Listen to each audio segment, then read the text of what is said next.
In the bottom right, representing Team USA and Friends, we have Just Your Eventual Ruler playing Emeric. Dinferno up in the top left, playing Vesper representing Buck. Alright. I do feel Vesper is kind of a weird pick on this map in particular. Because the game is rarely decided over like one decisive turn once you have big armies. And then since she has like she doesn't have access to dragons and golems and like very hard hitting units, then it's quite harder for her to get like a very good groove, I guess. That's fair. I mean, I think when I was asking players like what commanders do they want, Dinferno was just like, yeah, I want to play Vesper. Like, yeah, we can just give you Vesper if you want. And I mean, that's fair enough, you know. yeah, I mean, she's a strong pick. Like, I think she isn't quite as busted as we originally thought she was, but she's definitely just a very overall good pick. And ooh, that swords. I don't know if that was a great trade to go for. I mean, took more damage than it did. Yeah. Although, I mean, you could say the sword would have been more useful if it went towards Emeric to like help get that village. That's true. Emeric's gonna be over here dealing with this like village, and I mean, he's gonna have groove because of it. But then again, that's true on the left hand side. Like Vesper's gonna get a ton of groove. Yep. Emeric's only gonna get effectively 20% off of that village kill, as opposed to getting like full groove. I mean, it's a nice win either way, but it's still like could have been better. Yeah, I'd say the pacing kind of favors Vesper here because, you know, it's pretty slow and well, that crystal is like very defensive on the front you're supposed to win, I guess. So I'd say like Vesper has a better start to this. Yeah. Ooh, crystal's going down already. I guess. Well, I mean, if you got it, you might as well throw it down. And this actually leaves open the opportunity for like Mage Heal to get thrown down on Emeric and the crystal. Next turn.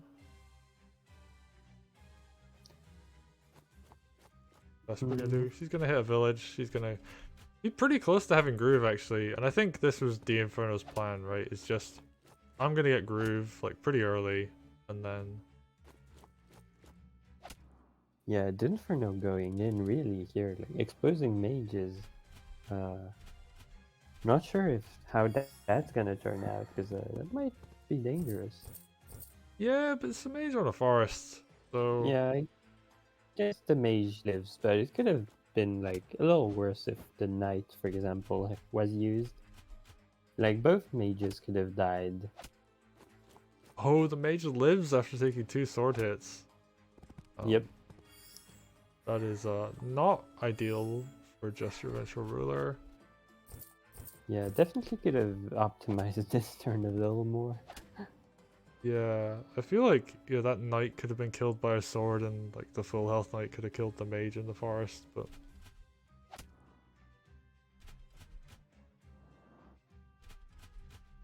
well, we're gonna see the counter turn. Ooh, actually, no, not decapping that village to get groove actually heals. Yeah, that's very odd. I would have very much assumed she was gonna go for that. Ooh, the mage crit from the mountain kills the balloon. That is very unfortunate for Dinferno. Oh no, very unfortunate for Just Your Eventual Ruler, because that balloon was set up there to block specifically to stop the injured mages from killing. But the very nicely done mage heal, able to keep the, or take the balloon down, I should say. And they are slugging it down like everything is hitting stuff every turn, and Yep, it's gonna go on for a little while, I guess. Yeah. But, I mean, Vesper's gonna kill that dog. She's gonna have Groove. She's, actually, she does well in these kind of slugfests too, so... Won't be too bad. Ooh, that mage getting the crit on the dog. That's not good. I think that's fine. Like, that's still like a weakened mage for a weakened dog. And like, the difference between like a very low health dog and a medium health dog is like non-existent, so... I mean, That's I true. guess when you have a lot of low HP units like this, it is like relevant.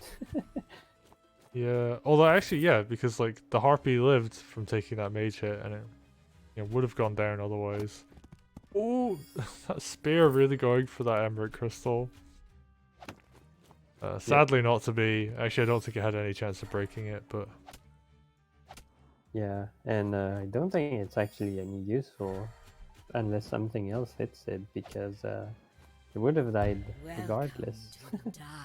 oh, we're gonna see smoke go down. Okay. Would have liked to have seen the mage hit the balloon first, though. Could have gotten a free balloon kill. Yep. Now just your eventual ruler has to decide if he backs off or he uses groove to like stand his ground. And Looks like he's gonna back off. yeah, just Not backs sure up he's a little. backing up far away enough. Yeah, I'm Oh, not the sure. sword. And like, oh, the not killing that balloon is such a huge thing because the army could back off safely, and It's still gonna. Oh, the harpy. Yeah, yeah, the harpy's gonna. harpy could have hit the sword first to get the kill with Vesper. Okay, Dinferno kills that balloon now. Guess they're just in But time. yeah, I think just your eventual ruler didn't back off far away enough against this Vesper group. Like he still took a lot of damage afterwards. I'm a little confused as to the sword suicide there. I don't quite know what that was trying to achieve. This Emeric crystal not actually covering any of the units that are fighting right now, so Yep, that's could also be optimized. yeah. So we're gonna see Dinferno kind of just run through here, do a whole bunch of damage. I think Vesper. Oh, she's gonna kill the mage. I would have thought the knight was a juicy target, but elects not to go for that. Ooh, wow, this is so good. It's like picking off like the village and then all the units through it and getting that wraparound with Yeah. the spear. That was a very good turn compared to like other ones we've seen. And now just your eventual ruler is really like, I don't think, I mean, he's in a very bad spot. Although I guess the economy is still like somewhat even thanks to that harpy on the left.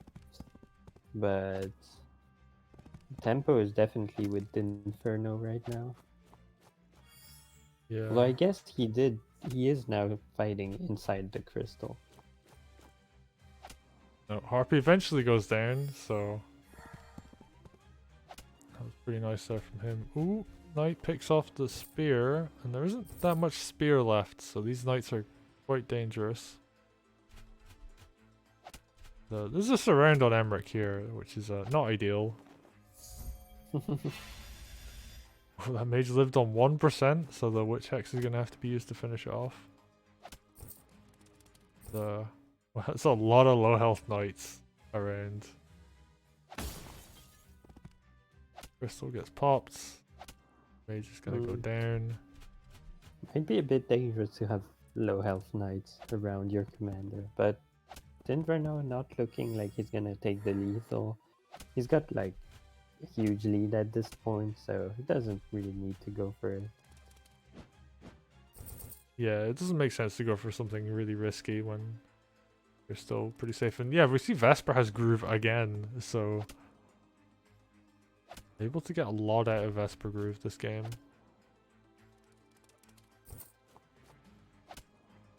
Emeric is going to elect to... And this is one of the issues with like fast chargers Vesper Groove is that if your opponent just kind of forces you into a position where if you use Groove, like you lose, like you just need the commander damage, right? Yeah, So although at this point it's more that just your eventual ruler has not much of an army left. yeah, So and oh, everything's in the smoke cloud now. So that's a very good Vesper group, you know. yeah, that's pretty ideal. I don't. There's only the only thing that can happen here is a witch can get dropped. Actually, Crystal. I mean, that's a. Oh, okay. Well, he just surrendered. It's like it doesn't really seem like the best place to put Crystal, but didn't really matter. Just gets thrown down. The well played Dinferno. I think there was definitely some optimization on both sides. Definitely saw, you know, Balloon getting let to live from Dinferno when he could have just killed it, but I can't really complain too much, or like not complain but criticize too much, because I also left a harpy in range of a knight. So, or a knight in range of a harpy, I should say. Well, I mean, there's always room for improvement, but like, I guess I mean, the turn where like that mage in the forest didn't die to the two swords there was kind of bad for just your eventual ruler. That turn Yeah, in particular, I think. yeah, because that mage could have gone down to the knight, and then like a sword could have finished off the knight in the top. Like trying to figure out how to do like the most like efficient damage possible is very important. Like if you overkill a unit by a large margin, then it's kind of wasted damage. Like using a golem, like if you use like let's say a golem to kill an injured dog when it could have hit something like more high value, like a knight or something, then it's yeah, it's just like you have to like learn how to judge those kind of circumstances, and yeah, in this case, like just your eventual ruler, there was a couple misplays there. The Inferno had, I think, well, the second Vesper group was very good, and actually the first one was pretty good too. So yeah, and emo in chat saying describing opportunity cost, and yeah, I think that's the right term. So I mean, it's what like Sneaky calls mechanics, basically. yeah, yeah, mechanics is also another good way of putting it, well, especially for Wargroove. Yeah, well played, the Inferno. Puck is now 2-0 over USA and Friends. So we're going to go into game 3. Yeah. Good start for Puck.